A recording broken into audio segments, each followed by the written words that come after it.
ፊቱን ያብራላችሁ ይራራላችሁ እግዚአብሔር ፊቱን ወደ እናንተ ያንሳ ሰላም ይስጣችሁ ጤና ይስጣችሁ ጸጋ ይስጣችሁ አሜን ዛሬ በልብስ ተሸፍናችኋል ይሄም ራሱ ሞገስ ያለው ልብስ ነው ከዚህ ቀን ጀምሮ ልብሱን አውልቃችሁ ታስቀምጣላችሁ ጸጋው ግን ከናንተ ጋር ይሄድ ያገልጋይ ባለቤቶች አንድ እስቲ ብድግ በሉ ያስመረቃችሁ እናቶች አጨብጭቡላችሁ ስለነዚህ እናቶች ለእናንተ አንድ የሚለው ነገር አለኝ አንድ ረፍተ ነገር እናንተ ያገልጋይ ባለቤቶች ከሌሎች ምስቶች ትለያላችሁ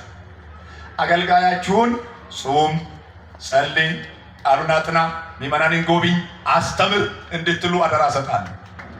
እግዚአብሔር ይባርካችሁ የበረከት ጊዜ ይሁን ቢሾፕ ብርሃኑ እግዚአብሔር ይባርክ አመሰግናለሁ